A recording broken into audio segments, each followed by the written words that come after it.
Back in 1993, life changed in ways I never imagined. My mom and I left behind everything we knew in Connecticut and moved to Beijing, China. It wasn't a move I'd ever thought we'd make, but after the divorce from my dad, who was abusive in ways that still make me shudder, my mom decided we needed a fresh start, someplace where we could both heal and begin anew. She was a nurse, and when she got a job offer from a hospital in Beijing that seemed like a once-in-a-lifetime opportunity, she jumped at the opportunity. I didn't have much of a say in it, but deep down, I knew it was the best thing for both of us. Adjusting to life in Beijing was tough at first. The language barrier, the different culture, the sheer size of the city, it was overwhelming. But gradually, we found our rhythm. I started at a new school, which was daunting, but it wasn't long before I met Tao. He was one of those people who made you feel comfortable right away, like you'd known each other for years. We bonded quickly, finding common interests in science and technology. Together, we joined the school's science club, where we spent hours working on gadgets and experiments. It was our escape, a place where we could focus on the things we loved and forget about everything else. In the summer of 1995, Tao and I were working on a science project that we hoped would impress the judges at the school's annual science fair, normally held at the beginning of the school year. It was going to be our big moment. On this particular evening, we were at his house, completely engrossed in our work, when I suddenly looked out the window and it was dark outside. I then realized how late it had gotten. It was one of those summer nights where the sun had long since dipped below the horizon, leaving behind a sky full of stars. Time had slipped away from us, and it was nearing midnight. Tao, ever the good friend, offered to let me crash at his place. His parents wouldn't have minded, and it would have been the easier option. But I had responsibilities waiting for me at home. My mom was working the night shift at the hospital, and there was no one else to take care of my pet gerbil Jasper. I knew it was silly, just a small furry creature, but I'd promised myself and Jasper that I would be responsible for him. And I also didn't want to worry my mom by not being at home when she returned in the early morning hours. In the mid-90s, we didn't have the luxury of smartphones or ride-hailing apps like Uber. As a teen, if you needed to get somewhere late at night, you either walked, rode your bicycle, or waited for the next bus. I decided to head home and made my way to the local bus stop, where I could catch the last bus on Route 375. At this time of night, the streets were quiet as I walked. The usual hustle and bustle of Beijing was reduced to a low hum in the distance. The city had a different feel at night, less chaotic, more introspective.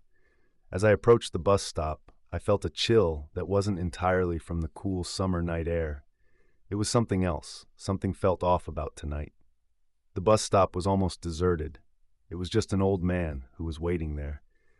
The old man was hunched over, his face hidden beneath the brim of a worn hat, and he didn't seem to notice me as I arrived. I considered striking up a conversation with him to pass the time, but something about his demeanor told me to keep quiet. So I took a seat on the far end of the bench and waited. Finally, the bus arrived. It was the last one for Route 375, the midnight bus. The doors opened with a creak, and the old man and I boarded silently. He took a seat near the front, while I chose one a few rows behind him. There were no other passengers besides us, the bus driver and a female ticket collector. I settled into my seat, my thoughts drifting back to the science project and the satisfaction of the progress we'd made. But that didn't last long. As the bus made its way through the darkened streets, the atmosphere inside grew heavy. I tried to shake off the unease by focusing on the rhythmic sway of the bus.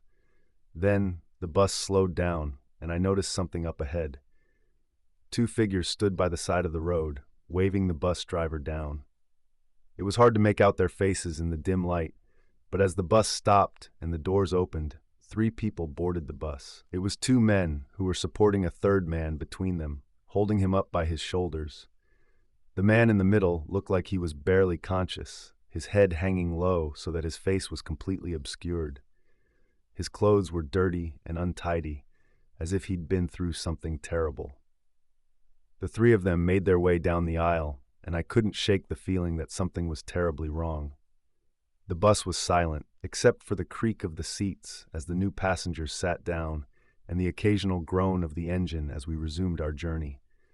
I noticed the driver and the ticket collector exchanged uneasy glances, but said nothing to each other or any of us passengers. I tried to ignore the uneasy I felt, telling myself it was just my imagination running wild. After all, it was late, and I was tired.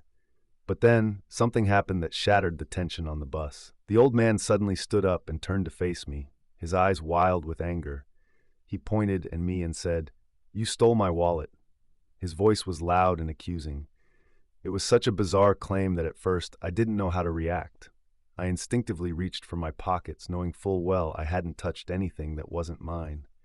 "Sir, I didn't steal your wallet. I've been sitting here since we got onto this bus," I said, but the old man wouldn't let it go. "Liar, liar, liar." He kept shouting, drawing the attention of the bus driver and the ticket collector. The driver pulled the bus over and, clearly fed up with the commotion, ordered us both off. I tried to protest, but the old man was relentless, and before I knew it, we were standing on the side of the road as the bus pulled away, leaving us in the dark. The old man's anger seemed to dissipate the moment the bus was out of sight. He turned to me, his expression softening into something that looked like relief. "You don't understand," he said, his voice shaking. "I had to get us off that bus. Those 3 passengers, they were not alive." I looked at him in utter shock. I thought he was crazy. I mean, who says something like that? But then I remembered the way I had felt on that bus, that uneasy feeling. What do you mean? I'm confused," I said, but the old man was so insistent, so sure of what he'd seen. "They didn't have feet," he continued, his voice dropping to a whisper. "Who?" I asked. "Those 3 passengers that got onto the bus. They were floating. Those men were spirits, not living people," he said, believing his own words as they left his mouth. My eyes widened. I couldn't believe what I was hearing. A chill ran down my spine as his words sank in. I wanted to dismiss it as nonsense, but the fear in his eyes was unmistakable. There was no way he was making this up. "We must report it to the police," he insisted. I didn't know what else to do, so I agreed to go with him to the nearest police station to report what had happened. We arrived at the police station and recounted our experience on the bus. The police officers listened to our story with skeptical expressions, barely masking their disbelief. They took down the details, but it was clear they thought we were just a couple of lunatics. After all, who would believe such a story? We left the station, both of us feeling unsure of what else to do. The old man thanked me for listening and went on his way, leaving me to make my way home alone. The next day, everything changed. The local news reported that the bus company issued a statement saying that the final bus of Route 375 had vanished, along with the bus driver and the ticket collector. No one had seen the bus after it left the terminal, and it hadn't reached its final destination. Suddenly, our wild story didn't seem so impossible. The police, who definitely wrote the old man and myself off as crazies the night before, were now desperate to find us. They tracked us down and brought us in for questioning. I was still in a daze, trying to make sense of everything. The old man stuck to his story, and the more I thought about it, the more I realized that I believed him. 3 days later, the news reported that the police discovered the missing bus in a water reservoir about 100 kilometers away from its final destination, Changshan, or so-called Fragrant Hills. Inside the bus were 3 very badly decomposed corpses.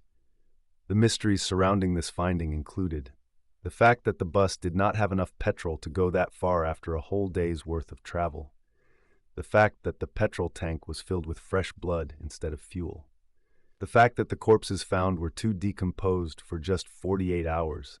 Even if it was summer, the process of decomposition would not be this quick. An autopsy confirmed that there had been no intentional meddling with the bodies.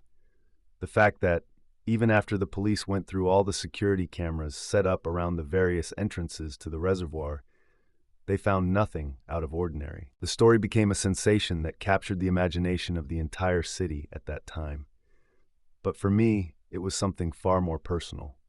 I couldn't stop thinking about the old man's words, about those 3 passengers with no feet. Were they really ghosts, as he claimed? Had we somehow crossed paths with the supernatural that night? I don't have the answers, and I'm not sure I ever will. But I can't shake the feeling that we were part of something much bigger than ourselves. Even now, years later, I still think about that night on the bus.